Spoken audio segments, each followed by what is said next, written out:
محترم بزرگ و عزیز دوستو، جناب رسول کریم صلی اللہ علیہ وسلم کی ذات اقدس کی تعریف ثنا، ربیع الاول کا مبارک مہینہ ہے، اسی لیے ان حضرات نے سید البشر کانفرنس رکھی ہے۔ اللہ پاک ہم سب کو حضور کریم صلی اللہ علیہ وسلم کا خادم اور غلام بنائے، سارے صحابہ کرام کا خدمت گزار غلام اور تابع دار بنائے،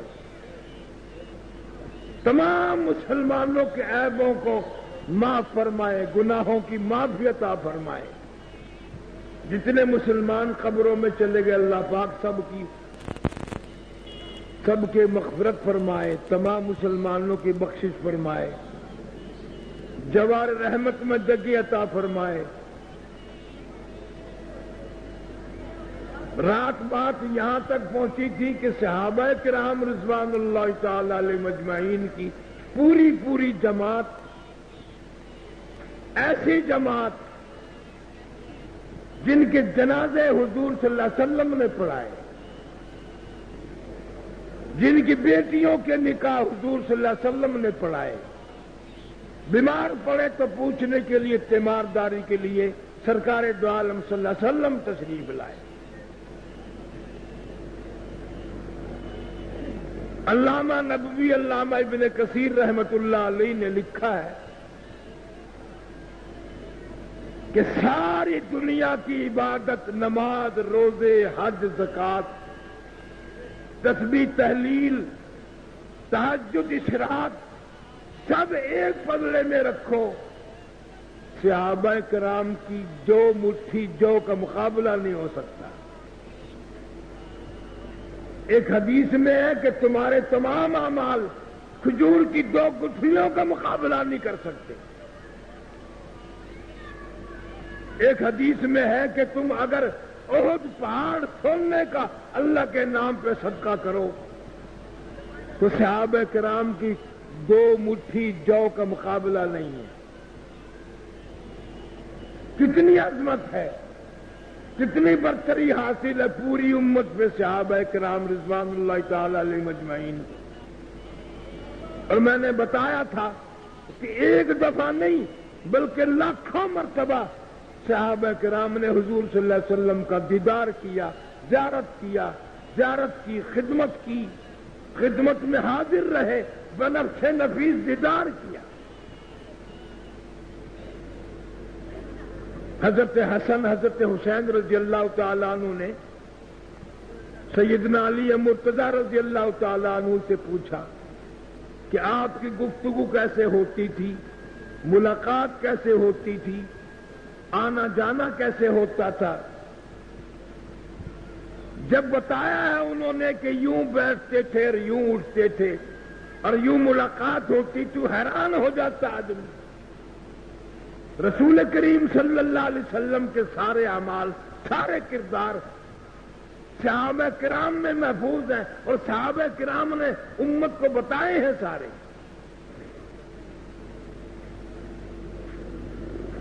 بعض صحابہ اس پر معمول تھے کہ حضور صلی اللہ علیہ وسلم کا تکیہ اٹھا کے چلتے تھے، جہاں آرام سے لیٹنا ہو، بیٹھنا ہو۔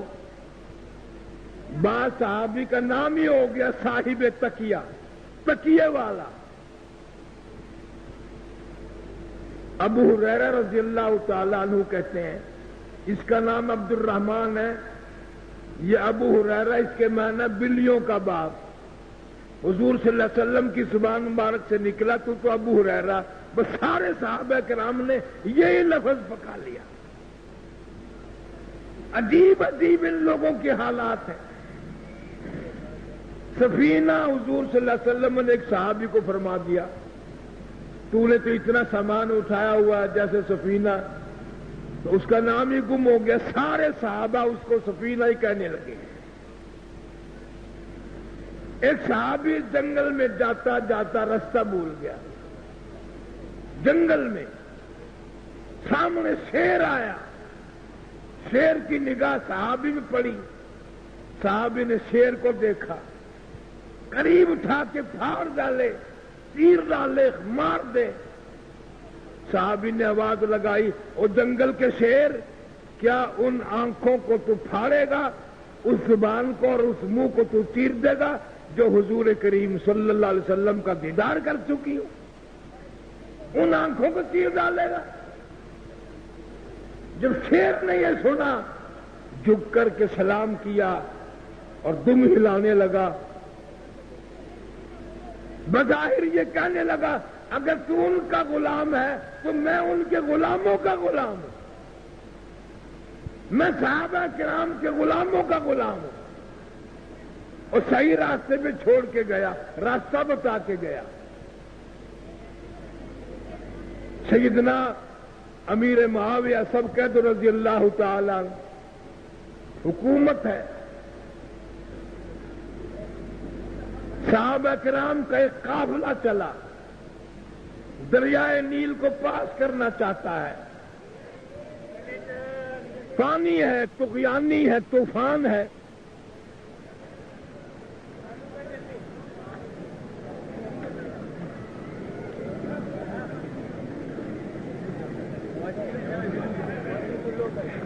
سنتے تھے کراچی میں حکومت والے بھی سدھے ہو جاتے ہیں، کراچی والوں تم سے تو کچھ بھی سدھا نہیں ہوتا۔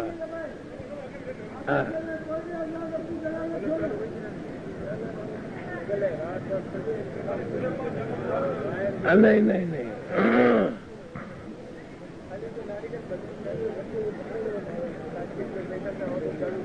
ان بتیوں کا تو اعتبار ہی نہیں نا، خدا یہ بڑے بڑے گبر جو اللہ ان کو دفع کرے، امت کے لیے تباہی کا ذریعہ یہی لوگ ہیں۔ سرکاری ملازم کام نہیں کرتا، بالکل کام کرنا چھوڑ دیا ہے، یہ جتنی بھی شاہ سید کی اولاد ہے سب حرام خور ہے، کام نہیں کریں گے، دفتروں میں جائیں گے نہیں، باہر آگے سے گزر کے واپس آ جائیں گے، بس حاضری لگ گئی۔ چلو ان لوگوں سے ہمیں کیا لینا، ان کی قبریں الگ بنیں گی، میری قبر الگ بنے گی، ان کے معاملات اور ہیں، ہمارے معاملات اور ہیں، ہمیں ان سے کوئی سروکار ہی نہیں۔ صحابہ کرام رضوان اللہ تعالی علیہ مجمعین کی جماعت دریا قلزم کے پار جانا چاہتی ہے، طغیانی ہے، طوفان ہے، پانی ہے، راستہ نہیں ہے۔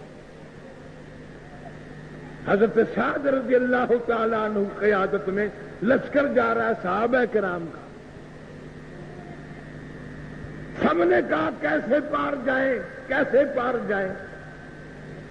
حضرت سعد رضی اللہ تعالیٰ عنہ کا یقین دیکھو، دریا کے قریب کھڑے ہو کر کہا یا ایھا البحر، او دریا ہم تیرا منہ کب تک دیکھتے رہیں گے؟ موسیٰ علیہ السلام کے غلاموں کو تو نے رستے بنا کر کے دیے، اور محمد صلی اللہ علیہ وسلم کے غلام تیرا کھڑے ہوئے منہ دیکھ رہے ہیں۔ تاریخ گواہ ہے کہ دریا نے سڑکیں بنا کے پیش کر دی، صحابہ کرام پار نکل گئے۔ باہر نکل کے کیا دیکھا کہ ایک بوڑھا صحابی رو رہا ہے۔ حضرت سعد رضی اللہ تعالیٰ عنہ نے پوچھا بڑے میاں کیوں روئے؟ اس نے کہا گزرتے گزرتے ایک لکڑی کا پیالہ جو حضور کریم صلی اللہ علیہ وسلم نے مجھے دیا تھا وہ اس میں گر گیا، میں مر جاتا مجھے غم نہ تھا، حضور کا ہدیہ زندگی میں چھن گیا، لکڑی کا پیالہ میرے پاس سے کیوں چلا گیا اور واپس کیوں نہیں آیا؟ یقین دیکھو صحابہ کرام کا۔ ایک صحابی نے کھڑے ہو کر دریا کو آواز دی کہ محمد صلی اللہ علیہ وسلم کے غلام کا کلیجہ پھٹا جاتا ہے، میں تجھے حکم دیتا ہوں وہ لکڑی کا پیالہ واپس کر دے۔ دریا میں چھال آئی، پیالہ صحابی کے پیروں میں آ کے پڑا، دریا نے غلامی کی۔ افریقہ کے گھناؤنے جنگل میں جا کے قیام کیا، پتا چلا کہ یہاں موذی جانور بہت ہیں، شیر، چیتے، بگیار، ہاتھی وغیرہ بڑے جانور ہیں۔ تو ایک صحابی نے وضو کیا اور 2 رکعت نماز ادا کی اور ایک درخت پہ چڑھ کر اعلان کیا اور جنگل کے رہنے والے جانوروں اور شیروں اور چیتوں بگیاڑوں، ہم غلام ہیں محمد عربی صلی اللہ علیہ وسلم کے. میں تمہیں 24 گھنٹے کے بعد یہاں دیکھنا نہیں چاہتا. ماشاءاللہ لگاتا ہوں، جو ملے گا قتل کر دیا جائے گا، ختم کر دیا جائے گا. لوگوں نے دیکھا چھوٹے چھوٹے جانور، بچے ان کی پیٹھ پہ سوار ہو کر جنگل کو خالی کر کے باہر بھاگ رہے ہیں. خالی کر دیا جنگل صحابہ کرام کے سامنے. جانوروں نے، درندوں نے، شیروں نے، چیتوں نے، بگیاڑوں نے جنگل خالی کر دیا. یہ ہے محمد صلی اللہ علیہ وسلم کے غلاموں کی طاقت. عبداللہ بن عمر رضی اللہ تعالیٰ عنہ صوفی صحابی ہے، مدینہ پاک میں رہتا. اللہ ہم سب کو مدینہ پاک کی موت عطا فرمائے. پتہ چلا کہ لوگ راستے سے واپس آ رہے ہیں. بھئی کیوں؟ کہ وہاں راستے میں شیر بیٹھا ہے. نہ لاٹھی لی، نہ لکڑا لیا، تو نہ کوئی ہتھیار لیا. سیدھے گئے اور عبداللہ بن عمر رضی اللہ تعالیٰ عنہ نے جا کر شیر کا کان پکڑا اور مروڑ کے کہا کیوں ہے؟ حضور صلی اللہ علیہ وسلم کے صحابہ کا راستہ روک لیا. سارے پریشان ہیں، کیوں راستہ روکا ہے؟ اٹھ کر بھاگ گیا. ایک صحابی نے لوگوں کا راستہ صاف کر دیا. ایک دو نہیں، ہزاروں واقعات ہیں صحابہ کرام کی زندگی کے جو ان کو بڑائی اور برتری حاصل کرتے ہیں. اور پھر ابو بکر صدیق رضی اللہ تعالیٰ عنہ سارے صحابہ کا سردار ہے. عشرہ مبشرہ کے 10 صحابہ، ان میں سے ایک فاروق اعظم خود تشریف لائے، حضور صلی اللہ علیہ وسلم نے مانگے. ایک حضرت علی رضی اللہ تعالیٰ عنہ خود تشریف لائے. 10 میں سے 2 گئے، باقی کتنے بچے؟ 8. ان میں حضرت عثمان بھی ہیں، طلحہ، زبیر بھی ہیں، عبد الرحمن بن عوف بھی ہیں. یہ ساری کمائی ابو بکر صدیق کی ہے. اور یہ صرف 8 نہیں، 1,49,000 سارے صحابہ کرام ابو بکر صدیق کی کمائی ہے. بلال رضی اللہ تعالیٰ عنہ کو خرید کر آزاد کیا. ابو بقیہ رضی اللہ تعالیٰ عنہ کو خرید کے آزاد کیا. حضرت نافیہ رضی اللہ تعالیٰ عنہ کو خرید کے آزاد کیا. ان کی بیٹی کو خرید کے آزاد کیا. آدمیوں کو خرید کر آزاد کرنا ابو بکر صدیق کا کام تھا. چھوٹے بڑے، امیر غریب، تمام کے تمام کاروبار کرتے تھے، دھندے میں رہتے تھے. ابو بکر صدیق رضی اللہ تعالیٰ عنہ نے مکہ مکرمہ میں کاروبار نہیں کیا، دھندا نہیں کیا، گلی گلی کا چکر لگا رہا ہے. کوئی مسلمان پریشان ہوگا میں امداد کروں گا. جہاں بھی ملا مدنی کریم صلی اللہ علیہ وسلم کا غلام وفادار ابو بکر نے پیسے خرچ کر کے خرید کے آزاد کیا. گویا تمام صحابہ کرام کا سردار ابو بکر صدیق ہے، تمام مسلمانوں کا سردار ہے. اور ہجرت کا تو ایسا بڑا، اگر صدیق اکبر کو نکال دو گے ہجرت نہیں رہتی. سوال ہی پیدا نہیں ہوتا کہ ہجرت بھی ہوگی. جب پیدا ہوئے جس داتی پہ سوار تھے وہ سب سے نمبر لے گئی، اور ہجرت والی رات میں صدیق اکبر کے کندھوں پہ سواری کی. صدیق سب سے نمبر لے گیا، سب سے بڑھ گیا، کامیاب ہو گیا. سواری ابو بکر صدیق ہے، سوار محمد عربی صلی اللہ علیہ وسلم ہے. خاندان نے کمال کر دیا، سارے صحابہ کرام نے کمال کر دیا. ساری زندگی صدیق اکبر نے نماز میں، روزے میں، زکات میں، نبی آگے صدیق پیچھے، نبی آگے صدیق پیچھے. اور جب غار کا نمبر آیا ترتیب بدل دی، صدیق آگے حضور صلی اللہ علیہ وسلم کو پیچھے کر دیا. جو پریشانی آئے، جو جانور آئے، جو مصیبت آئے، میرے اوپر آ جائے، میرے نبی صلی اللہ علیہ وسلم کی حفاظت ہو جائے۔ غار میں گیا اور غار میں جا کر جھاڑو لگائی۔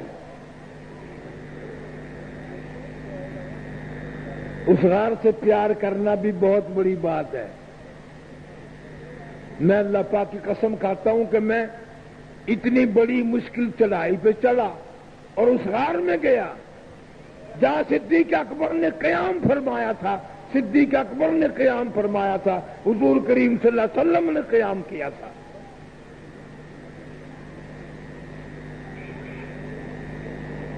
گویا جھولی پھیلا دی، رحل بچھ گئی، قرآن آ جائے۔ صدیق اکبر نے ساری چیزوں کی تیاری کر لی، 14 سوراخ دیکھے۔ ان کے لیے کیا انتظام ہے؟ کرتا اتارا، ان کی ٹاکیاں بنا کر سوراخوں میں ٹھوک دی۔ وہ کپڑے کی تجارت کرنے تھوڑی گیا تھا، وہاں کپڑا بیچنے نہیں گیا تھا، کرتا اتارا۔ ابو بکر صدیق رضی اللہ تعالی عنہ نے ایک سوراخ بچا، اس پہ پیر لگا دیا اور محمد عربی صلی اللہ علیہ وسلم کو آواز دی، آپ تشریف لے آئیں۔ ریل بچ گئی، قرآن آ گیا۔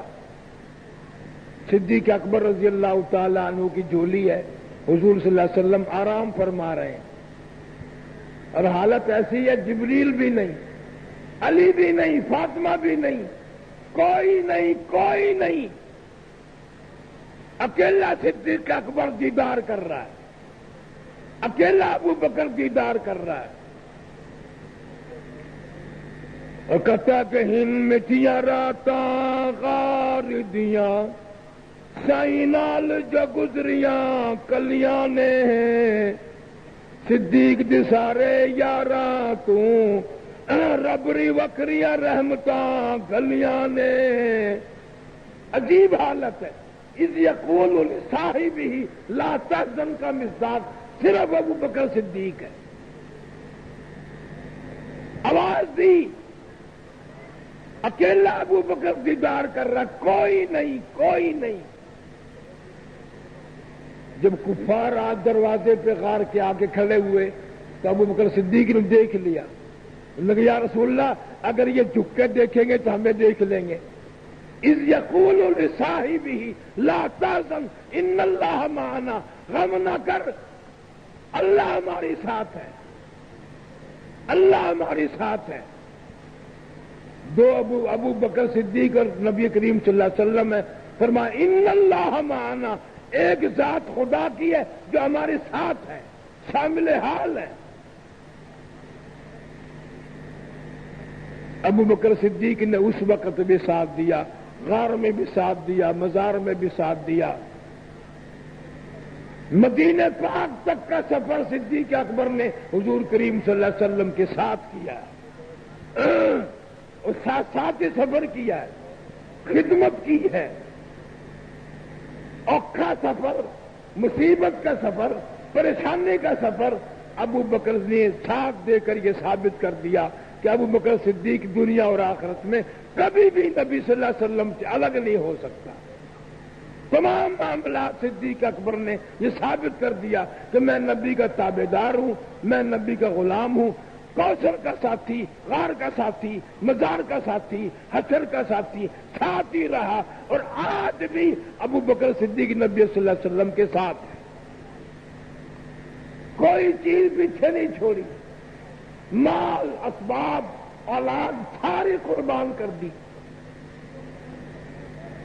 جناب اما عائشہ صدیقہ رضی اللہ تعالی عنہ کی عمر 6 سال ہے اور حضور کریم صلی اللہ علیہ وسلم کی کافی بڑی عمر ہے، اولاد قربان کر دی، آل قربان کر دی اور یہ ثابت کر دیا۔ ابو بکر صدیق کو یہ بات بڑی اچھی لگتی ہے کہ میری بیٹی اور آپ کی گھر والی بن جائے، مجھے یہ بات پسند لگتی ہے، اچھی لگتی ہے کہ بیٹی میری ہو تیری گھر والی بن جائے۔ یہ نہ دیکھا کیا عمر ہے، کیا موقع ہے، کیا محل ہے، عائشہ صدیقہ کو قربان کر دیا حضور صلی اللہ علیہ وسلم کی جھولی میں ڈال کر۔ صدیق اکبر رضی اللہ تعالی عنہ، مال سارا حضور صلی اللہ علیہ وسلم کی جان پہ، مال پہ، اولاد پہ خرچ ہے، دین اسلام پہ سارا خرچ ہے۔ حالت یہاں تک نوبت آ گئی کہ صدیق اکبر کے پلے کھانے کو بھی کچھ نہیں رہا۔ علامہ نبوی رحمت اللہ علیہ نے لکھا ہے، ہجرت کرنے کے بعد ابو قحافہ صدیق اکبر کا باپ زندہ تھا لیکن آنکھوں سے محتاج تھا، آنکھوں سے محتاج تھا۔ ابو قحافہ نے آ کے پوچھا کچھ چھوڑ گیا تمہارا باپ؟ اسماء اور عائشہ صدیقہ سے پوچھا۔ انہوں نے کچھ ٹھیکرے ویکرے اس تاک میں بھر کر اوپر کپڑا بچھا کے اس پہ ہاتھ پھینک دیا کہ کافی پیسے چھوڑ گئے ہیں، کہ مجھے اعتبار تو نہیں آتا کہ پیسے چھوڑ گیا ہوگا، چلو اچھا کیا تمہارے لیے کچھ تو خرچہ چھوڑ گیا۔ حضرت اسماء رضی اللہ تعالیٰ عنہ فرماتی ہیں ایک تیجی گھر میں نہیں تھا، 2 دن کا فاقہ ہمارا تھا۔ بوڑھے باپ نابینا باپ کو خوش کرنے کے لیے یوں بہانہ بنا کر کے انہوں نے دکھا دیا کہ انہوں نے ثابت کر دیا کہ یہ تو مال چھوڑ کے گئے، الگ کہاں مال چھوڑ کے گئے؟ جو کچھ بھی تھا سب صدیق اکبر نے ساتھ لے لیا تھا۔ نبی کریم صلی اللہ علیہ وسلم جائیں اور ابو بکر صدیق مال بچا کے رکھے؟ بالکل ایسا نہیں ہوا، نہ ہونا تھا اور نہ ہوا ہے۔ مدینے پاک تک پہنچنے تک جو خرچ ہوا وہ صدیق اکبر کی گرہ سے خرچ ہوا، سواری کا، دودھ کا، کھانے کا، پینے کا، تمام کا تمام خرچہ ابو بکر صدیق رضی اللہ تعالیٰ عنہ نے کیا۔ پھر مدینے پاک میں جا کر مسجد قباء میں جو قیام ہوا اس میں صدیق اکبر ساتھ ہیں۔ لوگ پہلے مصافحہ صدیق اکبر سے کرتے تھے، پہچانتے نہیں تھے حضور کریم صلی اللہ علیہ وسلم کی ذات کو۔ جب صدیق اکبر بتاتے تھے کہ میں نہیں ہوں یہ ہے، جب مصافحہ کرتے تھے۔ عرض یہ کر رہا تھا کہ صحابہ کرام کے بغیر نبی کا پتہ ہی نہیں چلے گا، نبی کی شان کا پتہ نہیں چلے گا، نبی کی آن کا پتہ نہیں چلے گا، نبی کی قدر و قیمت کا پتہ نہیں چلے گا۔ اور سب سے پہلے ابو بکر صدیق کو سمجھنا پڑے گا کہ یہ کس مقام کا مالک ہے، کون ہے اور کس طرح سے اس نے زندگی گزاری ہے۔ مکے کا سب سے بڑا تاجر، سب سے بڑا کاروباری، سب سے بڑا پیسے والا، نبی صلی اللہ علیہ وسلم پر جو ایمان لایا، خرچ کیا، بھوکا مرا، پھاقے کاٹے ابو بکر صدیق نے سارا مال حضور کریم صلی اللہ علیہ وسلم کی ذات اقدس پر خرچ کر دیا۔ مدینہ منورہ میں مسجد نبی کی چھت نہیں ہے، دھوم میں صدیق اکبر بیٹھے۔ فاروق اعظم رضی اللہ تعالیٰ عنہ نے پوچھا یہاں کیوں بیٹھے ہو؟ بتایا کہ اللہ نے مال بڑا دیا تھا، میں نے سارا خرچ کر دیا، آج 2 دن کی بھوک نے مجھے تنگ کر دیا، میں گھر میں نہ بیٹھ سکا۔ جناب فاروق اعظم رضی اللہ تعالیٰ عنہ نے جواب دیا میرا 3 دن کا فاقہ ہے، میرا 3 دن کا فاقہ ہے۔ دونوں بیٹھ گئے، حضور کریم صلی اللہ علیہ وسلم تشریف لائے، انہوں نے وجہ پوچھی، انہوں نے وجہ بتائی۔ حضور کریم صلی اللہ علیہ وسلم کی آنکھوں میں آنسو آ گئے اور فرمایا تمہارے نبی کا آج 5 دن کا فاقہ ہے، 5 دن کا فاقہ ہے۔ نبی کے یہاں فاقوں کا ڈیرا تھا، دولت کا ڈیرا نہیں تھا، قرآن کا ڈیرا تھا، پیسوں کا ڈیرا نہیں تھا۔ اما عائشہ صدیقہ رضی اللہ تعالیٰ عنہ فرماتی ہیں کہ میں اکثر روٹی پکایا کرتی تھی، کھلنی نہیں تھی، پھونک مار دیتی تھی، جو گھاس اڑ گیا سا اڑ گیا، باقی بیچ میں پکتا تھا۔ اور حضور صلی اللہ علیہ وسلم نے قسم کھا کے فرمایا 23 برس میں ایک وقت بھی ایسا نہیں جو پیٹ بھر کے میں نے کھانا کھایا، 23 سال میں ایسا وقت نہیں۔ ہمارے اوپر اگر 2 دن بھی آ جائیں تو ساری زندگی یاد رہیں گے۔ اللہ کے محبوب پاک صلی اللہ علیہ وسلم نے زندگی گزاری، 23 سال میں ایک وقت پیٹ بھر کے کھانا نہ کھایا۔ اور کبھی تانا نہیں دیا کسی کو کہ یہ حال ہے۔ اما عائشہ صدیقہ رضی اللہ تعالی عنہ فرماتی ہیں کہ نبی صلی اللہ علیہ وسلم کے لیے کھانے کو کچھ نہ ہوتا تھا، کوئی سائل آ جاتا مانگنے والا، مجھے حکم ملتا کچھ ہو تو دے دے، میں عرض کر دیتی یا رسول اللہ، اللہ کا نام ہے، اسی کی برکت ہے۔ بعض مرتبہ نہ دینے کے لیے کچھ ہوتا، نہ کھانے کے لیے کچھ ہوتا، سب کچھ یوں ہی رہ جاتا۔ 2270 حدیثیں حضور کریم صلی اللہ علیہ وسلم کی اما عائشہ صدیقہ رضی اللہ تعالیٰ عنہ سے روایت ہے۔ ساری زندگی حضور کریم صلی اللہ علیہ وسلم کا ساتھ جو رہا، پردے کی، گھریلو زندگی کی ساری حدیثیں حضرت اما عائشہ صدیقہ سے روایت ہیں۔ 2270 حدیثوں کی راوی کو آج لوگ برا کہتے ہیں، مانتے نہیں ہیں، اور تو نہ مان، تیرے ماننے سے کیا ہوتا ہے؟ اہل بیت کو مانتے ہیں، صحابہ کرام کو مانتے ہیں، سارے اللہ والے ہر چیز کو تسلیم کرتے ہیں۔ مدینہ منورہ میں اتنی مشکلوں کا سامنا کرنا پڑا، کئی دن فاقے کاٹے، مصیبت کے کاٹے، 14 پیبند لگے ہوئے تھے۔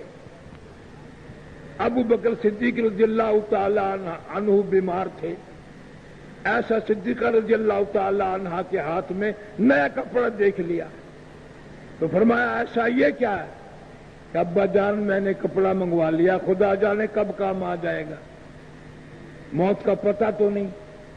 تو فرمایا ایسا یہ کسی مدینے کی بیوہ کو دے دینا، سر پہ ڈال کے پردہ کر لے گی، میرے اوپر نیا کفن نہیں ڈالنا، میرے اوپر نیا کفن نہیں ڈالنا، میری یہ پرانی چادر دھو کر یہی مجھے کفن دے دینا۔ ساری کائنات کے سردار کا کفن تو دیکھ لو، شرم آئے گی تمہیں بھی اور مجھے بھی۔ نئے کفن سے انکار کر دیا، برملا انکار کر دیا کہ میں حضور صلی اللہ علیہ وسلم کے سامنے شرمندہ ہو جاؤں گا، نیا کفن پہن کے جاؤں گا، مجھے کوئی ضرورت نہیں، نیا کفن نہ دینا۔ مدینے کی بیوہ زیادہ حقدار ہے بنسبت میرے مر جانے کے بعد میں اپنے اوپر نیا کفن ڈالوں۔ جس نے پوری کمائی میں سے، پوری بادشاہت میں سے، خلافت میں سے کفن بھی نہ لیا، آج لوگ اس کو گالیاں دیتے۔ نبی کا جانشین، نبی کا سسر، نبی کا خلیفہ اول، جس نے نبی کے دور میں، زندگی میں، حیات میں 17 نمازیں مصلی پہ کھڑے ہو کے پڑھائی، لیکن کفن پرانا ہے۔ یہ ثابت کر دیا کہ نبی صلی اللہ علیہ وسلم کو جب غلامی کرے گا تو نئے کفن کی ضرورت نہیں پڑے گی، نیا کفن نہیں کام آنے کا، نہ بادشاہت کام آئے گی، نہ کفن کام آئے گا، نہ اور کوئی چیز کام آئے گی، اللہ کے کرم کام آئے گا، اللہ کا قرآن کام آئے گا۔ ابو بکر صدیق رضی اللہ تعالی عنہ سے روایت بھی ہے اور سنن کی حدیث کی کتابوں میں ہے کہ آدمی جب مرتا ہے، گھر والے، رشتہ دار، عزیز و اقارب سارے کفن پہنا کر قبر میں رکھ کے چلے آتے ہیں۔ سارا خاندان واپس آ گیا، ایک آدمی حسین و جمیل قبر میں پاس بیٹھا ہے۔ سوال و جواب فرشتے آ کے کرتے ہیں، وہ کہتا گھبرانا، جواب میں دوں گا، گھبرانا، جواب میں دوں گا۔ اور اللہ کے بندے تو کون ہے؟ کون میرے ساتھ آ گیا؟ کہتا میں تبارک الذی کی صورت ہوں، حشر میں بھی کام آؤں گا، قبر میں بھی کام آؤں گا، قیامت میں بھی کام آؤں گا، ہر جگہ جواب میں دوں گا، تو آرام کر، میرے پڑے بغیر دین تجھے کبھی نہیں آئی، اور میں اللہ کا قرآن وفادار ہوں، ہر چیز پہ، ہر مقام پہ جواب میں دوں گا، سوال ہوں گے جہاں بھی جواب میں دوں گا، جنت میں پہنچائے جہاں پہنچنے تک تیری ساتھ رہوں گا۔ تبارک الذی کی صورت ہوں میں، جو آدمی اس کے پڑھنے کا اہتمام کرتا ہے، عادت بناتا ہے، سوئے پڑے بغیر نیند نہ آئے، عورت ہو یا مرد ہو، بندہ بنا کر اللہ پاک قبر میں بٹھا دیتے ہیں۔ اتنا وفادار قرآن، اولاد وفا ہو گئی، بھائی بے وفا نکلے، خاندان بے وفا نکلا، اللہ کا قرآن وفادار ہے۔ صبح کے وقت اگر سورۃ یاسین کی لوگ تلاوت کر لیا کریں، فرمایا لکل شیء قلب وقلب القرآن سورۃ الیاسین او کما قال النبی صلی اللہ علیہ وسلم۔ صبح کے وقت اگر سورۃ یاسین کی تلاوت کی عادت ڈال لیں، عورتیں بھی مرد بھی، فرمایا صبح کو قرآن کریم کی سورۃ یاسین کا تلاوت کرنا تیرا کام ہے، سارا دن کے خطروں سے، حوادثات سے، پریشانیوں سے حفاظت کرنا میری ذمہ داری ہے۔ سارا دن اس امت کو توفیق نہیں سورۃ یاسین بھی پڑھنے کی، فرصت نہیں ہے تمہیں سورۃ یاسین پڑھنے کی، اور قرآن تمہارے پیچھے پیچھے کب تک پھرے گا؟ تم سورۃ یاسین بھی پڑھ سکتے۔ فرمایا آیت الکرسی کہتی ہے 3 مرتبہ پڑھ کر دروازے پہ پھونک دینا تیرا کام ہے، تو سویا کر، آرام کیا کر، ساری رات تیری حفاظت کرنا، پہرے داری کرنا میری ذمہ داری ہے۔ کس کو یقین ہے؟ قل هو اللہ چھوٹی سی صورت ہے، کہتی ہے اگر تو 3 مرتبہ پڑھ کر اپنی ماں کو، اپنے باپ کو بخش دے، تیری ماں کی قبر پہ میں پورا قرآن بن کے پہنچ جاؤں گا۔ پڑھ کے تو کتنی آسانی ہے، پڑھتے ہی نہیں لوگ۔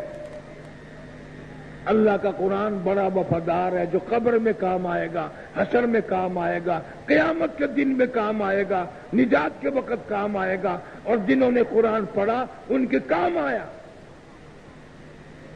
بے وفا ہو کے بھاگا نہیں وہاں سے قرآن۔ جس جگہ بھی قرآن نے وفا کی ہے، حدیث پاک میں وہ مقام الگ الگ آتا ہے۔ فاروق اعظم رضی اللہ تعالی عنہ جیسا 17 مقام قرآن میں ایسے ہیں کہ جو اللہ نے، جو فاروق اعظم نے زمین پہ پسند کیا، اللہ نے عرش پہ وہی پسند کر کے قرآن میں اعلان کر دیا۔ گویا اللہ کی مرضی وہی ہے جو فاروق اعظم کی مرضی ہے، اور ہمیں محبت نہیں، کہتے اس گلی سے نہیں نکلنا، وہ سامنے فوٹو لکھا ہوا ہے عمر، میں عمر کے نیچے سے گزر جاؤں گا؟ کبھی نہیں گزروں گا۔ اللہ اس کا احترام کرے، قرآن احترام کرتا ہے۔ نبی صلی اللہ علیہ وسلم نے رو رو کر مانگ مانگ کے لیا ہے۔ تمہیں کیا معلوم ہے کہ فاروق اعظم کی اللہ نے کیا قیمت رکھی ہے، کیا عظمت رکھی ہے، کیا شان رکھی ہے؟ اتنے بڑی شان کا مالک ہے جناب فاروق اعظم کہ 17 مقام میں قرآن نے وہی چیز پسند کی جو فاروق اعظم نے پسند کی۔ حضور صلی اللہ علیہ وسلم اپنی بیویوں سے ناراض ہو گئے، ازواج مطہرات سے ناراض ہو گئے، علیحدگی اختیار کر لی، تو جناب فاروق اعظم رضی اللہ تعالیٰ عنہ تشریف لائے اور ایک بات فرمائی، کہ یا نبی اللہ، یہ شادیاں آپ نے اپنی مرضی سے کی ہے؟ انہوں نے کہا نہیں، اللہ نے اجازت دی، اللہ کا حکم ہوا جب کی۔ فرمایا پھر ناراضگی کی اور خلوت کی، طلاق کی کا حکم بھی اللہ ہی دے گا تو کرنا، ورنہ آپ کو اختیار نہیں ہے۔ جناب مدنی کریم صلی اللہ علیہ وسلم نے فاروق اعظم کی رائے کو پسند کیا۔ ہر مقام پہ جو اللہ نے قرآن میں وہی بیان کر دیا جو فاروق اعظم نے زمین پہ چاہا۔ 4 چیزوں سے آدمی بنتا ہے: مٹی، پانی، آگ، ہوا۔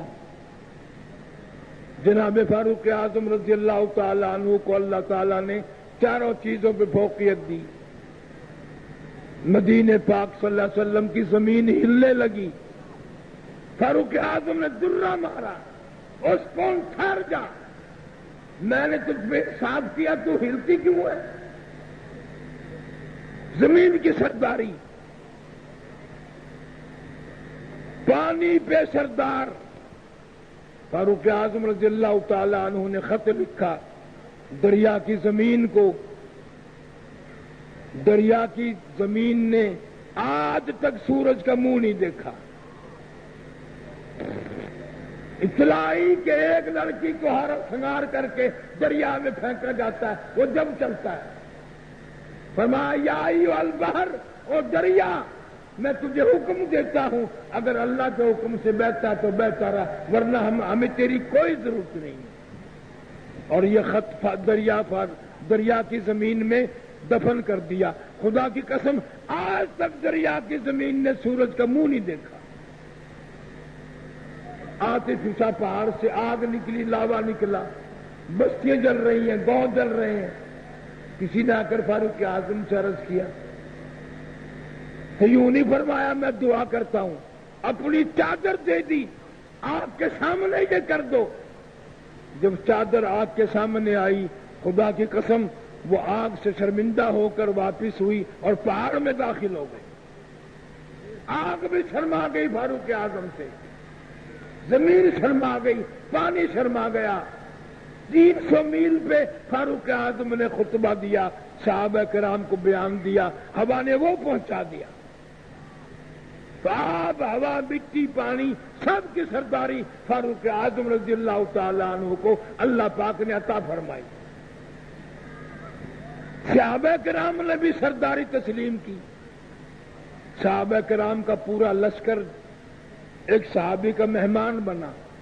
اس نے کئی بکریاں ذبح کی اور صحابہ کرام کو کھلائی. اور رات کے وقت وہ صحابی روتا ہوا آیا. انہوں نے کہا بھی کیا ہوا؟ کہ جی میری ایک بکری بھیڑیا لے گیا. انہوں نے کہا ہزاروں بکریاں تیرے پاس، تو کیا ہوا ایک بھیڑیا لے گیا تو؟ وہ کہنے لگا اصل میں بکری کو نہیں روتا، کہ اور کہ اصل رونا یہ ہے یہ جو بکری بھیڑیا لے گیا ہے پہلے کبھی نہیں لے گیا. ایسا معلوم ہوتا ہے فاروق اعظم کا جنازہ اٹھ گیا، فاروق اعظم کی موت آ گئی. کبھی نہیں بکری لے گیا بھیڑیا، کبھی ایسا ہوا ہی نہیں. یوں معلوم ہوتا ہے کہ فاروق اعظم رضی اللہ تعالی عنہ کا جنازہ اٹھ گیا، موت آ گئی ہے. اور بعد میں پتہ چلا کہ واقعی موت آ گئی. جبھی تو بھی شیر بھیڑیا بکری کو لے گیا، ورنہ کبھی نہیں لے گیا تھا. ان حضرات کے تو مقدر نرالے، مقام نرالے.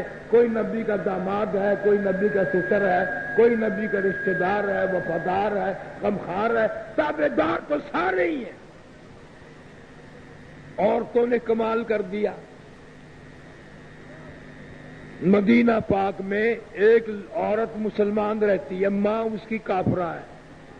پیدل چل کر آئی، مدینے میں آئی، دروازہ کھٹکھٹایا. بیٹی نے پوچھا کون ہے؟ انہوں نے کہا بیٹی میں تیری اماں ہوں، مکے سے کتنا بڑا سفر پیدل کر کے آئی ہوں، تیرا منہ دیکھنے کے لیے آئی ہوں، اتنا بڑا سفر کر کے آئی ہوں، پیدل چل کر آئی ہوں. تو وہ عورت کہتی ہے کہ آپ کو باہر کھڑا رہنا پڑے گا. میں حضور کریم صلی اللہ علیہ وسلم سے جب تک پوچھ نہ لوں کہ کافر ماں کو گھر میں آنے دینا جائز ہے کہ نہیں، اس وقت تک آپ کو باہر رہنا پڑے گا. کہاں سے ایسا دل لایا جائے گا؟ پھر وہ کہنے لگی میں غریب ہوں، میری کچھ مدد کر. انہوں نے کہا یہ بھی حضور صلی اللہ علیہ وسلم سے پوچھنا پڑے گا کہ غریب ماں کی خدمت کرنا، کچھ اس کو دینا آپ کی طرف سے اجازت ہے کہ نہیں. ماں ہے حالانکہ. کافر ماں کو گھر میں آنے دینے پر حضور صلی اللہ علیہ وسلم سے پوچھا، مال متا دینے پر حضور صلی اللہ علیہ وسلم سے پوچھا. ایک عورت کا ایمان ہے، ایک عورت کا یقین ہے، اور ذات کا اتنا بڑا یقین ہے کہ آج مردوں کو بھی نصیب نہیں.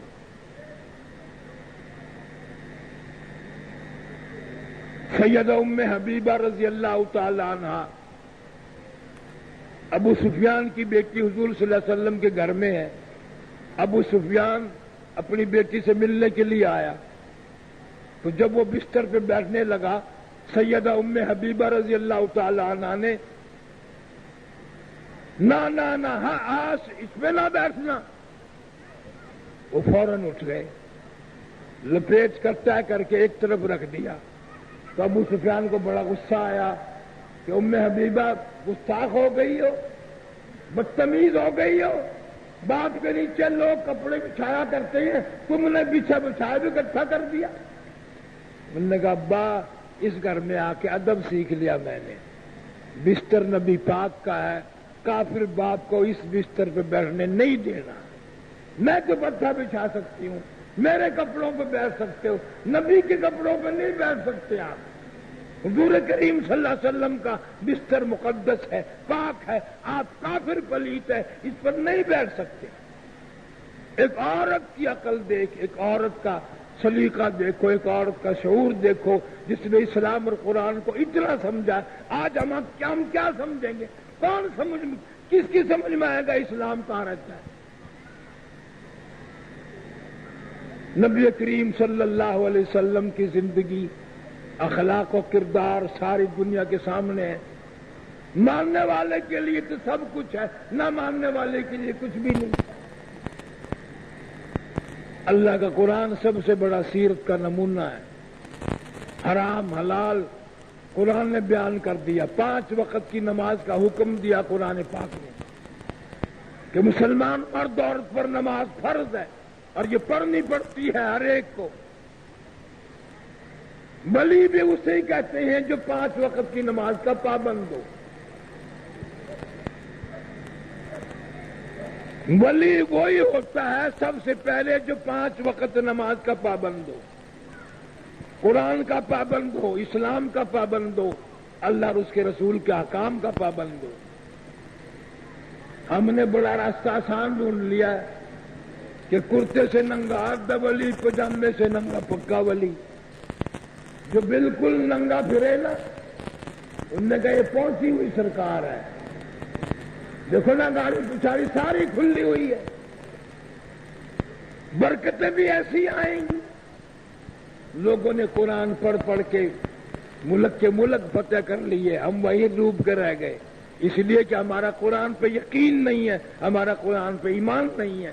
صحابہ کرام کا سارا کا سارا یقین اللہ کے قرآن پہ تھا، اللہ کی توحید پہ تھا، اللہ کے ایک ہونے پہ تھا۔ شرک سے وہ بیزار تھے، شرک پہ لعنت بھیجا کرتے تھے۔ نہ ہاں آج اس میں نہ بیٹھنا۔ وہ فوراً اٹھ گئے، لپیٹ کر طے کر کے ایک طرف رکھ دیا۔ تو ابو سفیان کو بڑا غصہ آیا کہ ام حبیبہ گستاخ ہو گئی ہو، بدتمیز ہو گئی ہو، باپ کے نیچے لوگ کپڑے بچھایا کرتے ہیں، تم نے بچھایا بھی اکٹھا کر دیا۔ انہوں نے کہا ابا اس گھر میں آ کے ادب سیکھ لیا میں نے، بستر نبی پاک کا ہے، کافر باپ کو اس بستر پہ بیٹھنے نہیں دینا، میں تو مٹھا بچھا سکتی ہوں، میرے کپڑوں پہ بیٹھ سکتے ہو، نبی کے کپڑوں پہ نہیں بیٹھ سکتے آپ۔ حضور کریم صلی اللہ علیہ وسلم کا بستر مقدس ہے، پاک ہے، آپ کافر پلیت ہے، اس پر نہیں بیٹھ سکتے۔ ایک عورت کی عقل دیکھ، ایک عورت کا سلیقہ دیکھو، ایک عورت کا شعور دیکھو، جس نے اسلام اور قرآن کو اتنا سمجھا۔ آج ہم کیا سمجھیں گے؟ کون کس کی سمجھ میں آئے گا اسلام کہاں رہتا ہے؟ نبی کریم صلی اللہ علیہ وسلم کی زندگی، اخلاق و کردار ساری دنیا کے سامنے ہے۔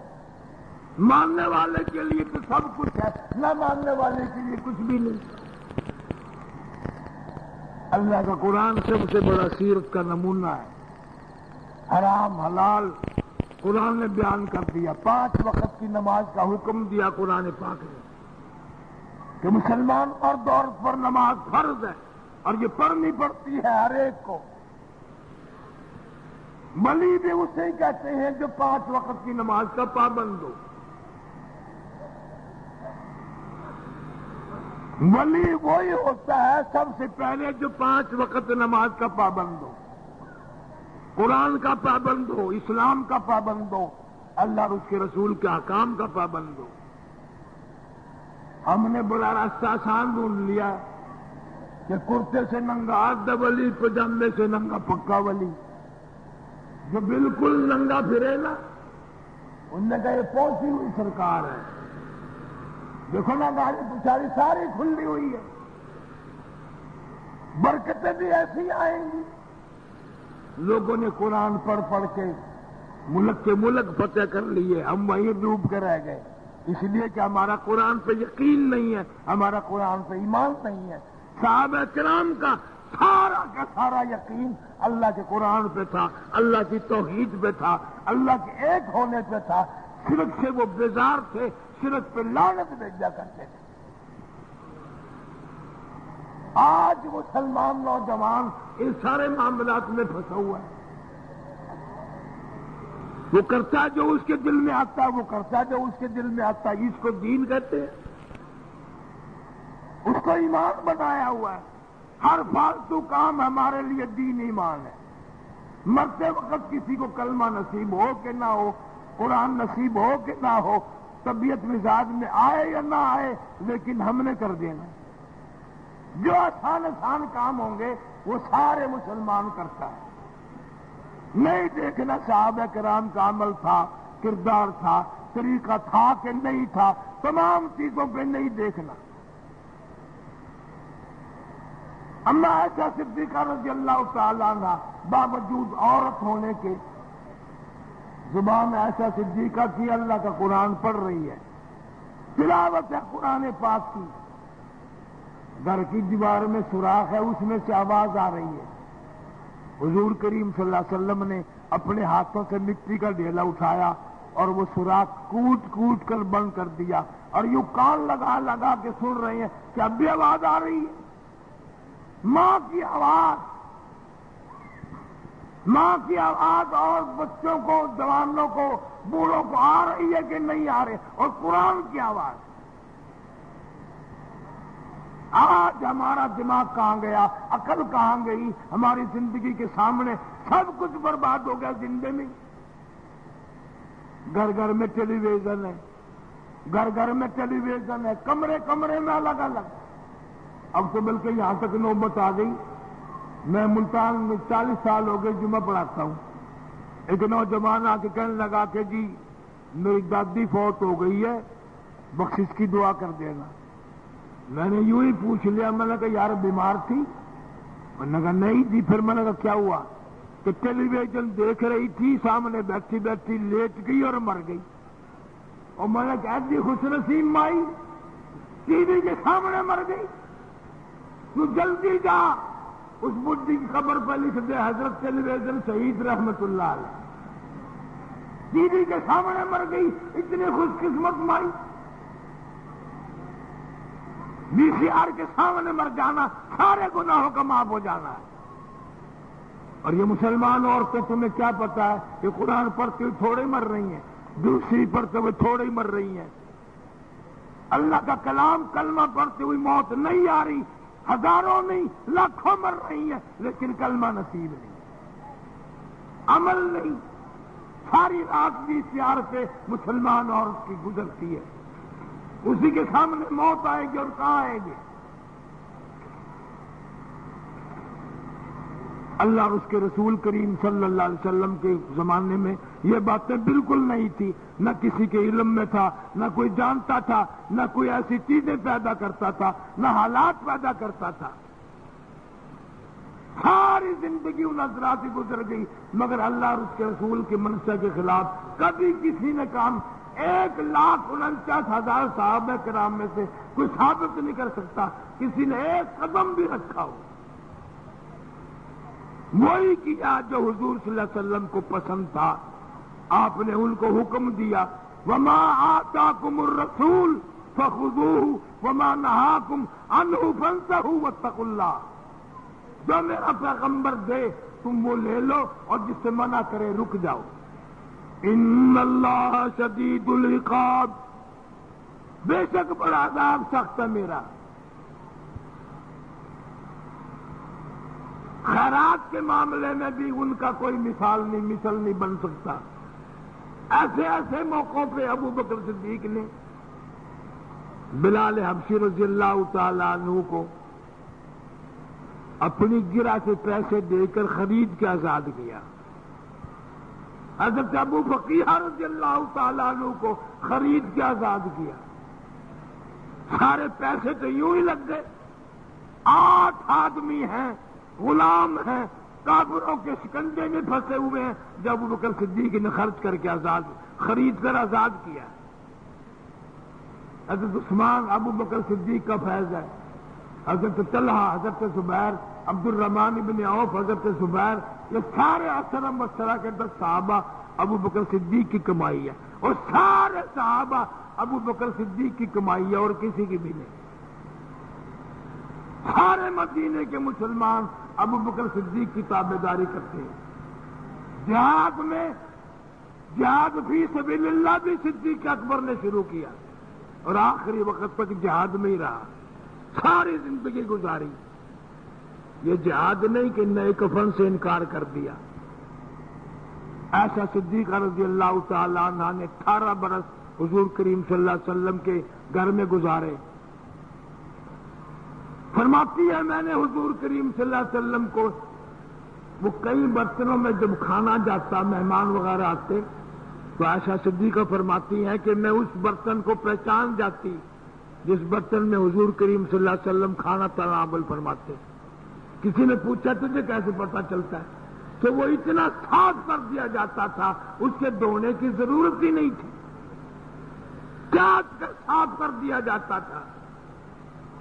آج اگر کسی برتن کو تم چاہتے ہو کہ دیکھنے والا اعتراض ہے بھوکا کہیں کا، نبی کی سنت ادا کرو گے تو لوگ منہ بنائیں گے، انگریز لانتی کی سنت پوری کرو گے ساری دنیا خوش ہوگی۔ مولانا سید حسین احمد مدنی سب کا جو رحمت اللہ علیہ، اتنا خوش نصیب آدمی، 18 برس مدینے پاک میں حضور کریم صلی اللہ علیہ وسلم کی روضہ اقدس کی جالیوں کی چھاؤں میں بیٹھ کر حدیث پاک سنائی، 1-2 دن نہیں، 18 برس۔ کسی سے تنخواہ نہیں لی، کسی ملک کا جنت نہیں بنا۔ 70,000 شاگرد مولانا مدنی کا عرب میں ہے، پوری دنیا میں ہزاروں شاگرد، ہزاروں ماننے والے۔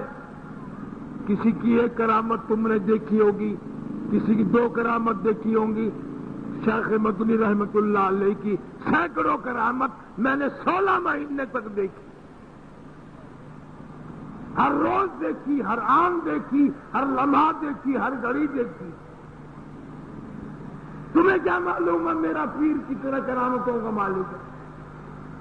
200 250 مہمان، ایک پتیلا سالن کا اندر سے آتا تھا گھر سے، اور ایک ٹوکرا روٹیوں کا، آدھی چادر سالن کے پتیلے پہ ڈال دی، آدھی روٹیوں پہ ڈال دی۔ خدا کی قسم 250 300 مہمان کھا کے چلے گئے، میرے کانوں میں یہ کبھی آواز نہیں آئی کہ اندر سے اور روٹی لاؤ اور سالن لاؤ، ختم ہی کبھی نہیں ہوئے۔ کبھی دوبارہ روٹی نہیں پکی، کبھی دوبارہ سالن نہیں پکا۔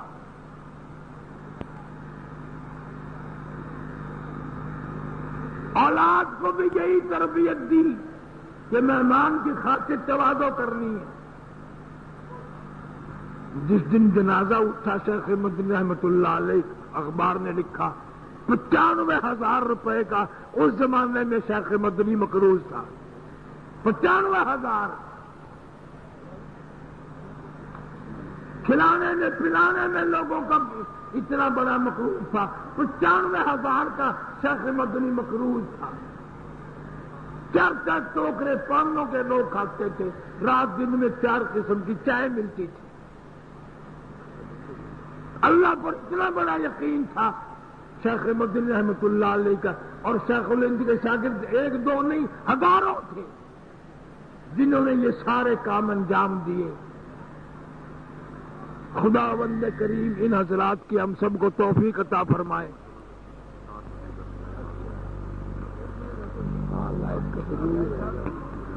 آج میرا گلا خراب ہوگا، پتہ نہیں کس سے کھائے سے۔ اللہ پاک جل شانہ کا ہزاروں کروڑوں کرم اور اس کا احسان ہو اللہ کے ان مقبول ترین بندوں پہ جنہوں نے قرآن کے لیے مار کھائی۔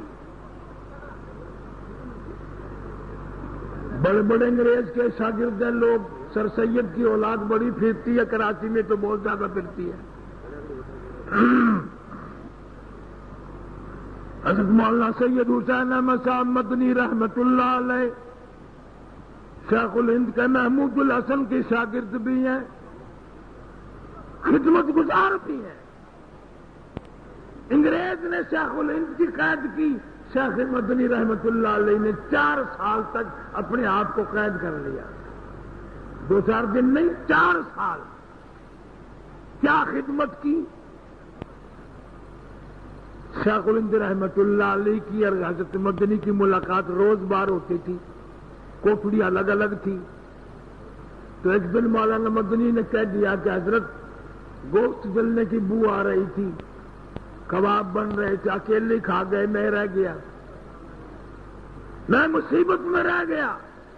حضرت شیخ الہند رحمت اللہ علیہ نے اپنی کمر سے کرتا اٹھا دیا اور فرمایا کوئی اور ہوتا میں نہ بتاتا، تو میرا شاگرد ہے، تو میرا صدیق کار ہے، میں کئی پیستا کھڑا کھڑا۔ انگریز فتوے پہ دستخط کرانے کے لیے کوشش کرتا ہے، میری کمر پہ داغ دیتا ہے، میں داغ کھا لیتا ہوں مگر میں فتوے پہ دستخط نہیں کرتا۔ کون مصیبت اٹھائے ایسا فتوا جو انگریز کے خلاف ہو؟ آج تو سردی کے فتوے اور ہیں، گرمی کے فتوے اور ہیں، اپنے لیے اور ہیں، دوسروں کے لیے اور ہیں، اس وقت نہیں تھے۔ شیخ مدنی رحمت اللہ علیہ یہ کراچی میں خالق دین ہال موجود ہے، یہاں کیس چلا، مولانا مدنی سب کا تو رحمت اللہ علیہ تو یہاں بلایا گیا۔ مولانا محمد علی جوہر نے دونوں پیروں پہ ہاتھ رکھ دیا کہ حضرت تھوڑے سے نرما جائیں۔ سیزن جج انگریز ہے، اس نے پوچھا کیا آپ نے یہ فتوا دیا کہ انگریز کی فوج میں بھرتی ہونا حرام ہے؟ فرمایا دیا نہیں تھا، اب بھی یہی دیتا ہوں اور یہی فتوا دیتا رہوں گا۔ اس کی سزا کیا ہے؟ فرمایا سزا تو تم دے گا۔ فرمایا اس کی سزا موت ہے۔ میرے استاد پیر و مرشد مولانا مدنی رحمت اللہ علیہ نے بغل میں سے کپڑا نکال کر میز پر رکھتے ہوئے فرمایا الحمدللہ میں دیوبند سے کفن ساتھ لے کے آیا ہوں۔ اس کا نام ایمان ہے، اس کا نام جان ہے، اس کا نام عزت کی زندگی ہے۔ اور حضرت آپ کو کفن لانے کی کیا ضرورت تھی؟ جب گورنمنٹ کسی کو پھانسی دیا کرتی ہے اس کو کفن بھی دے دیا کرتی ہے۔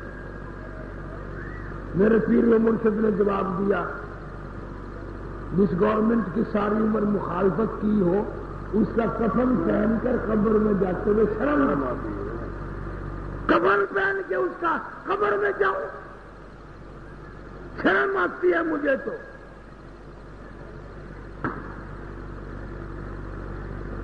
میری معلومات یہ ہے انگریز مل فیکٹری کا بنا ہوا کفن اگر کسی مردے پہ تھا تو میرے پیر مرشد نے جنازہ نہیں پڑھایا جب تک کھدر کا کفن نہ ہو۔ انگریز کے مل کا، انگریز کی فیکٹری کا بنا ہوا کفن ہوا تو میرے پیر مرشد نے جنازہ نہیں پڑھایا۔ فرمایا کہ میں دستخط نہیں کروں گا اور انگریز کی فوج کو بھرتی ہونے کو حرام کرتا رہوں گا۔ آج بھی حرام ہے، کل کو بھی حرام ہے، پرسوں کو بھی حرام ہے۔ آج تو لوگ انگریز بڑے خوش ہوتے ہیں، میں جلسے سے گیا جگہ لوگ مجھ سے کہنے لگے یہ جنتیوں کو تو پتہ ہے کہ جنتیوں کی زبان عربی ہوگی، خدا کا قرآن عربی ہے، جہنم کی بولی کوئی مولوی نہیں بتاتا کیا ہوگی۔ میں نے کہا میں بتا دوں انگریزی ہوگی، انگریزی بول لیں گے جہنمی سارے۔ کیا انگریز نے کم کسر رکھی ہے؟ 100-200 نہیں، لاکھوں علماء کو پھانسی چلایا۔ 4000 عربی مدرسے تھے دلی کے چاروں طرف۔ سن 57 کی جنگ آزادی میں علماء ٹکرائے اور تم نہیں ٹکرائے، تم نہیں ٹکرا سکتے کراچی والوں، تمہارے پاس اتنا مضبوط ایمان کہاں سے آیا؟ بڑے بڑے علماء ٹکرائے، یہاں تک لکھا مولانا مناظر حسن گیلانی نے کہ کالے پانی میں 14 میل لمبا قبرستان ہے، 14 میل لمبا۔ ان کے نام بھی معلوم نہیں جن اللہ والوں نے جان دی، قربانی دی۔ فرانسیسی مورخ لکھتا ہے کہ دلی کے بازاروں میں سڑکوں پہ روڑی کوٹنے والے ہزاروں نہیں سینکڑوں علماء کے اوپر سے چلا دیے گئے۔ کوئی چاند جیسی شکل والا عالم اٹھ کے نہ بھاگا سامنے سے۔ 4000 عربی مدرسوں میں سے کوئی لانگری نہ بچا، کوئی اذان دینے والا نہ بچا، کوئی جھاڑو دینے والا نہ بچا، کوئی تکبیر کہنے والا نہ، سارے اللہ کو پیارے ہو گئے۔ اور دلی سے لے کر مراد آباد تک، دلی سے لے کر پانی پت تک، دلی سے لے کر غازی آباد تک 50 میل کے ایریے میں کوئی درخت ایسا نہ تھا، کوئی شاخ ایسے نہ تھی، کوئی ٹہنا ایسا نہ تھا جس پہ کسی عالم دین کی لاش نہ لٹکی ہو۔ فرمایا ہری ہے شاخ تمنا۔ شیخ مدنی رحمت اللہ علیہ فرماتے ہیں کچھ نہیں بگڑا، دنیا ساری مر جائے، ارادہ نہ جلے، کوئی فرق نہیں پڑتا۔ آج بھی انشاءاللہ ختم پہ لگے ہوئے مولویوں کے پیٹ اور پھر گئے ختم پڑتے پڑتے، سارا دین ان کے پیٹ میں اتر گیا۔ اصحاب رسول صلی اللہ علیہ وسلم اور علماء دیوبند قربانیوں کے صدقے میں اللہ کے یہاں جنت میں کھانا کھائیں گے، اللہ کے دسترخوان پہ کھانا کھائیں گے، لیکن لوگوں سے مانگ مانگ کر بھیک اور ختم کا کھانا نہیں کھائیں گے۔ سارے صحابہ، مولانا رحمت اللہ کرانوی رحمت اللہ علیہ انگریز سے ٹکرائے، شام کے وقت نکارہ بجتا تھا، ملک خدا کا، حکم رحمت اللہ کا، اتنا مارا انگریز کو، برگس نکل کے انگریز کا مار کھاتے کھاتے پیدل چلے، کرانے سے دلی آئے اور دلی سے سورت گئے اور پھر مکہ مکرمہ پہنچ گئے۔ مولانا رحمت اللہ کرانوی، یہ مدرسہ 100 روپیہ جو مکے میں ہے، یہ مولانا رحمت اللہ کا ان کی ایجاد ہے، انہی کی بنیاد رکھی ہوئی ہے۔ عورتیں ایسی تھی جو قرآن کے مدرسے مکے جیسے شہر میں بھی قائم کرتی تھی۔ حاجی امداد اللہ مہاجر مکی رحمت اللہ علیہ کی مرید تھی ایک عورت کلکتے کی، شعلۃ النساء، مدرسہ بنایا، پانی کا انتظام نہیں ہوا اس میں، تو خام میں کیا دیکھتی ہے، جنت میں اعلیٰ محل ہے، کمرے پہ کمرہ، لیکن پانی نہیں، پیاسی پھر رہی ہے۔ خود ہی تعبیر سمجھ گئی پانی کا انتظام کرنا پڑے گا، پھر اس نے انتظام کیا۔ اللہ والی عورت ہو مرد ہو قرآن کا کام کریں گے۔ شیخ مدنی رحمت اللہ علیہ نے جسارت کا ثبوت دیا، بہادری کا ثبوت دیا۔ 11 جنازے گھر سے اٹھے مولانا مدنی رحمت اللہ علیہ کے، لیکن انگریز کے سامنے چکے نہیں قطعی۔ ٹیلی گرام آیا، تیری والدہ کا انتقال ہو گیا، منہ دیکھ لے، جنازہ پڑھ لے آ کے۔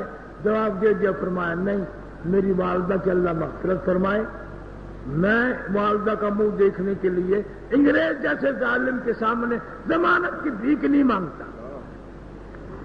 مولانا ابوالکلام آزاد مرحوم کی اہلیہ کلکتے سے ٹیلی گرام دیتی ہے، میرا آخری وقت ہے، منہ دیکھنے کو دل چاہتا ہے، میرا منہ دیکھ جاؤ، اپنا دکھا جاؤ۔ مولانا ابوالکلام آزاد نے جواب ٹیلی گرام دے دیا، اگر تیرا وقت آ گیا قرآن پڑھتی ہوئی چلی جا، اللہ اللہ کرتی ہوئی چلی جا، درود پاک پڑھتی ہوئی چلی جا، خدا کا قرآن پڑھتی ہوئی چلی جا، انشاءاللہ کل میری تیری حوض کوثر پہ ملاقات ہوگی۔ میں تجھ سے ملنے کے لیے انگریز جیسے کمینے ظالم سے ضمانت کی بھیک نہیں مانگتا۔ کیا غیرت تھی ان لوگوں کی، کیا ان کے دلوں میں عظمت تھی قرآن کی، اللہ پر ایمان کی اور اسی پر موت آ جانے کی۔ انہوں نے انگریز گورنمنٹ سے کبھی ضمانت کی بھیک نہیں مانگی۔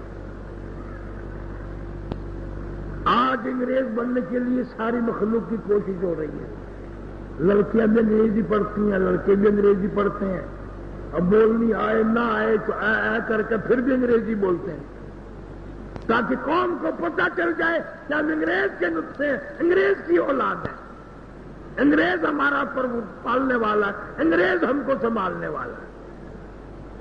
یہ پاکستان امریکہ میں یہ یہودی انگریزی تو ہے، انہوں نے بنایا، انہی کا راج ہے، انہی کی بادشاہت ہے، یہ تو نام کے بادشاہ بنتے ہیں۔ صدر اسحاق بادشاہ تھوڑے ہی ہے، نواز شریف بادشاہ تھوڑے ہی ہے، ہمارا بادشاہ تو انگریز ہے جو چاہے کرتا ہے۔ تم انگریز کے سامنے سر جھکاتے ہو، یہ تھانوں میں، تحصیلوں میں، ڈی سی آفس میں ساری انگریز کی ذریت بیٹھی ہے، انگریز کی نسل بیٹھی ہے۔ کیس چلاؤ ہم پہ، ہم تم کو بتائیں گے کہ تم انگریز کی اولاد کس طرح ہو۔ یوں ہی لوگوں نے دھکا بنا رکھا ہے۔ 150 سال، پونے 200 سال انگریز لانتی نے اس ملک پہ حکومت کی۔ ایمان والے اب بھی زندہ ہیں، قرآن والے اب بھی زندہ ہیں، نبی صلی اللہ علیہ وسلم اور صحابہ کرام کو ماننے والے اب بھی زندہ ہیں، ابو بکر صدیق کو ماننے والے، اماں عائشہ صدیقہ کو ماننے والے اب بھی زندہ ہیں اور قیامت تک زندہ رہیں گے۔ ہمارے پاس عمل کیا ہے؟ نماز نہیں، روزہ نہیں، دین نہیں۔ خدا کی قسم صحابہ کرام کی ناموس کی عزت جو ہے، یہی ہمارے پاس ایمان ہے، یہی ہمارے لیے بخشش کا ذریعہ ہے۔ اللہ فرمائے گا اس کو معاف کر دو، یہ صدیق اکبر کا غلام ہے، یہ عائشہ صدیقہ کا غلام ہے، یہ عائشہ صدیقہ دوپٹے کا وارث ہے، اس کو معاف کر دو۔ اللہ پاک ہم سب کو صحابہ کرام کا، علماء دیوبند کے خادم اور غلام بنائے، ان کی جوتیوں کے صدقے میں ہم سب کی نجات ہوگی۔ ورنہ ہمیں تو بڑے بڑے چاچا اللہ شاہ بخاری سارے کہتے رحمۃ اللہ علیہ لدھیانے میں آئے، ماسٹر تاج الدین انصاری دفتر میں لیتے ہوئے تھے۔ آپ کہا ماسٹر جی اٹھو نا، 2 دن ہو گئے مجھے کھانا کھائے ہوئے، میں چپ کر کے بیٹھ جا، مجھے 3 دن ہو گئے۔ کھانے پینے کا یہ عالم ہے، اور پاور یہ ہے کہ انگریز کے خلاف ذرا سا بیان دے دیں تو ساری حکومت ہل جائے، ساری حکومت ہل جائے۔ اللہ کی کروڑ ہے رحمت نازل ہو۔ مولانا احمد علی لاہوری رحمت اللہ علیہ کی قبر پہ فقیر آدمی تھا، درویش تھا، ہزاروں مرتبہ ہم نے زیارت کی، دیدار کیا، اپنے گھر لایا میں 2 دفعہ تو جھوپڑی میں، کئی معنوں میں خدمت گزار تھا قرآن کا۔ مولانا احمد لاہوری رحمۃ اللہ علیہ کی شادی ہوئی تو پہلے دن گھر میں فاقہ، دوسرے دن بھی گھر میں فاقہ، تیسرے دن بھی گھر میں فاقہ۔ حضرت لاہوری نے گھر والی سے فرمایا کہ چلی جا، ماں باپ کے یہاں کچھ کھانے پینے کو مل جائے گا، میرے یہاں تو فاقوں کا لے رہا ہے۔ کراچی کی اگر کوئی عورت ہوتی نا دوپٹہ اٹھا کے بھاگ جاتی، پہلے دن ہی بھاگ جاتی، کہنے لگے او لاہوری، میں نے فاقے کی کب شکایت کی، کب بھوک کی شکایت کی، میں تو اللہ پر راضی ہوں، مجھے ابدال مل گیا، مجھے قطب مل گیا، مجھے ولی مل گیا، مجھے شیخ التفسیر مل گیا، مجھے شیخ القرآن مل گیا، اللہ کا ولی مل گیا، اس دروازے سے باہر میرا جنازہ جا سکتا ہے، میرے قدم نہ جائیں گے۔ کیسی عورت! ایک مرید نے مالتوں کی ٹوکری بھیج دی گھر میں، واپس آ گئی، کہا ہمارے کھانے کے نہیں ہیں۔ اب مرید بھی بڑا طاقتور ہوتا ہے نا، جیسے روح ویسے فرشتے، جیسا پیر ویسے مرید، بڑا غصے ہوا اللہ علیہ کے سامنے، لو جی میرے اپنے باپ کے مالتے ہیں، لا کے دیے گھر میں، واپس کر دیا۔ فرمایا بھائی لال قلعہ ہونے کی ضرورت نہیں ہے، وہ بھی عبید اللہ کی والدہ ہے، مذاق نہیں ہے، مذاق نہیں ہے۔ حضرت نے ذکر کیا گھر میں کہ مالتے کی ٹوکری واپس کر دی، حضرت گھر والی نے یوں فرمایا حضرت ان مالتوں میں سے مردار کی بدبو آ رہی ہے، مردار کی بدبو آ رہی تھی. تحقیق کی، تفتیش کی، پتہ چلا باغ میں خشکی آ گئی تھی، برابر والوں کا چوری پاری کر کے لگا دیا تھا.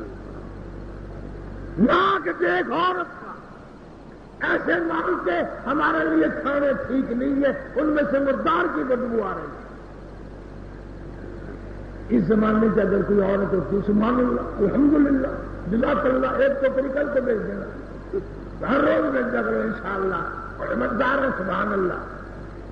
لاہوری کی گھر والی نے واپس کر دیا، مولانا عبید اللہ انور کی والدہ نے واپس کر دیا، مولانا حبیب اللہ کی والدہ نے واپس کر دیا.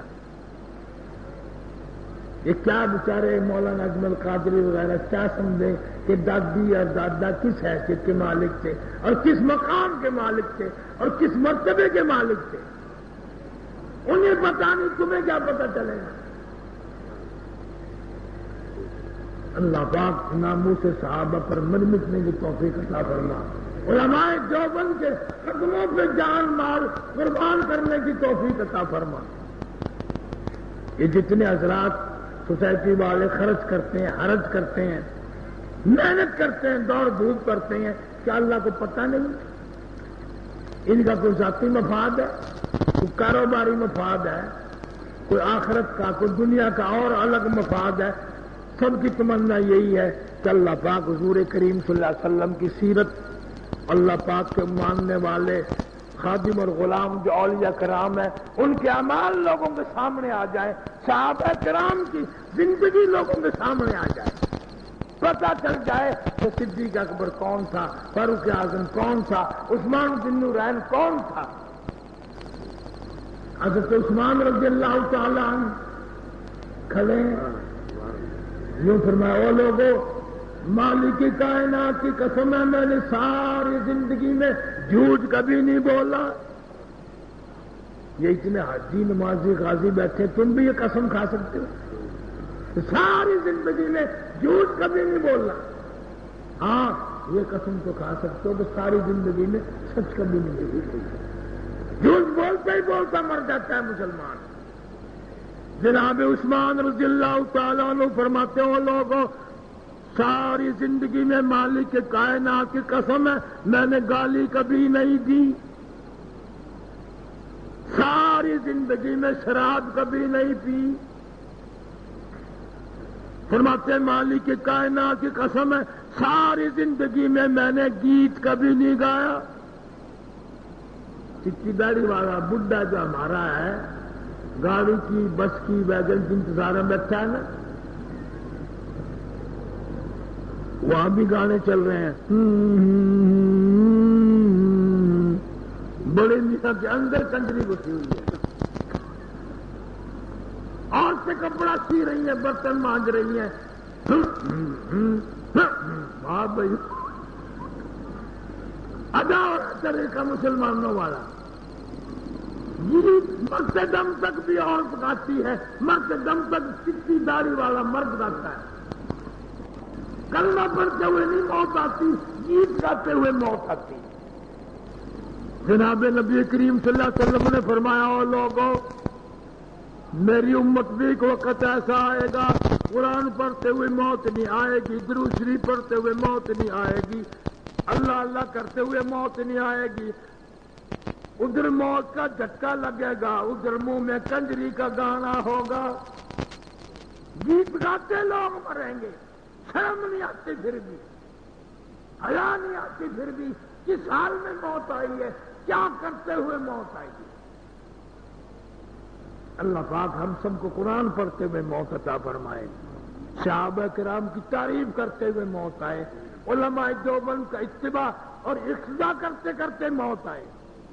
مولانا جعفر تھنیسری رحمت اللہ علیہ لکھتے ہیں کہ میں سنگل پسلی کا آدمی تھا، جیل میں بو آئی میرے دماغ میں گوشت چلنے کی.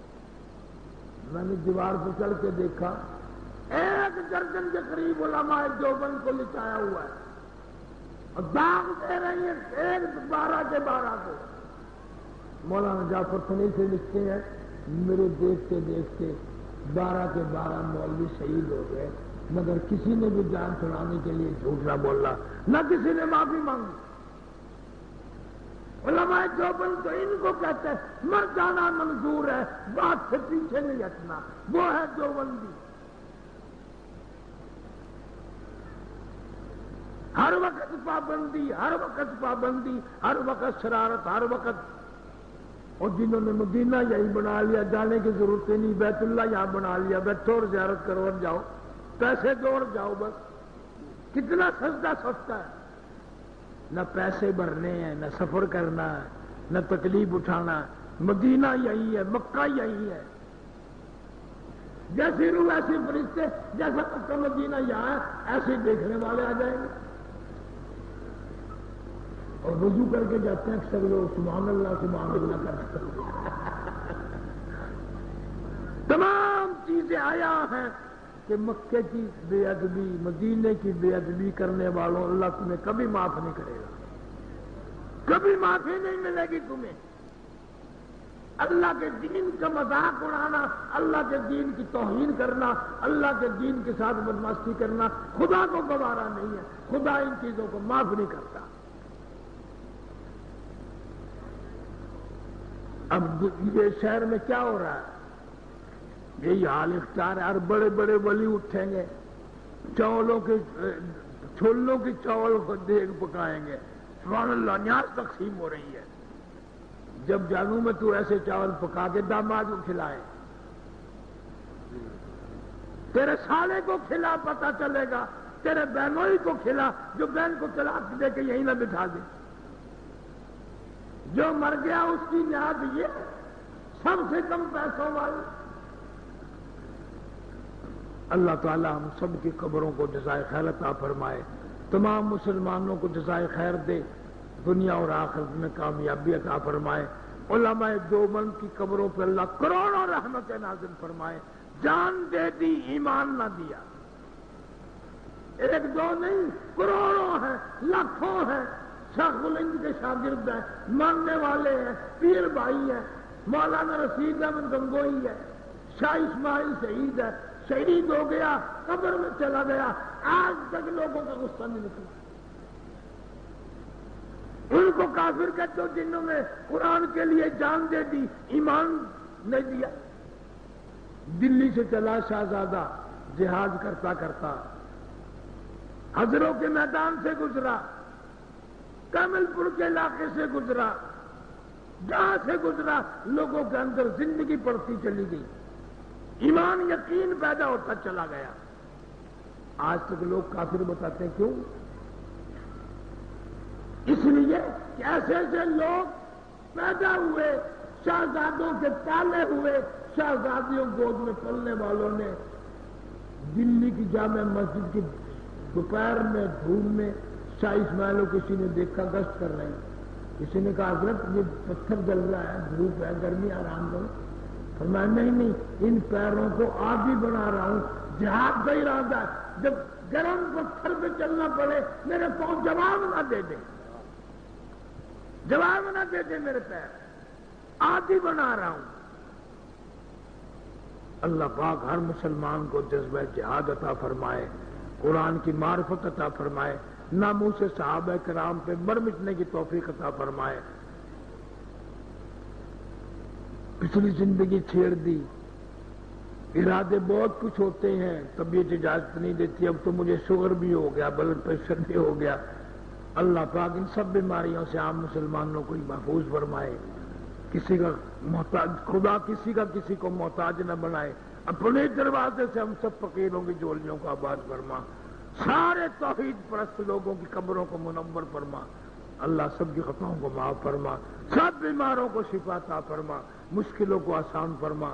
ان پروگراموں کے لیے جنہوں نے خرچ کیا، حرج کیا، محنت کی، دوڑ دھوپ کیا، اللہ پاک ان کو جزائے خیر عطا فرمائے، برکتوں کا ذریعہ بنائے، ان کی اولاد کو اللہ پاک ہدایت عطا فرما، کاروبار میں برکت عطا فرما۔ ربنا آتنا فی الدنیا حسنۃ وفی الآخرۃ حسنۃ وقنا عذاب النار۔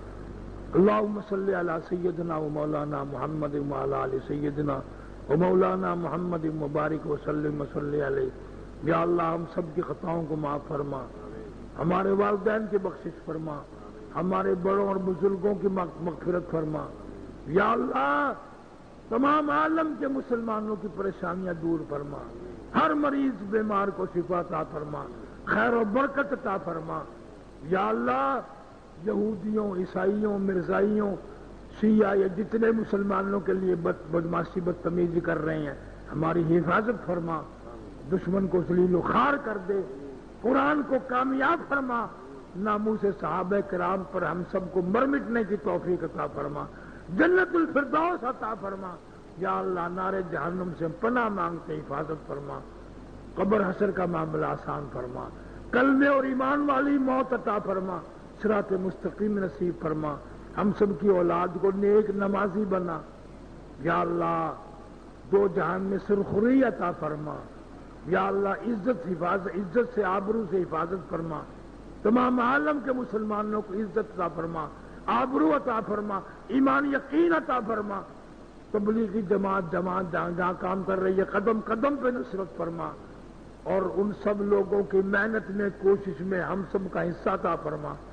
ربنا تقبل منا انك انت السميع العليم وتب علينا انك انت التواب الرحيم صلی اللہ علی حبیبہ محمد وآلہ وصحبہ اجمعین برحمتک یا ارحم الراحمین۔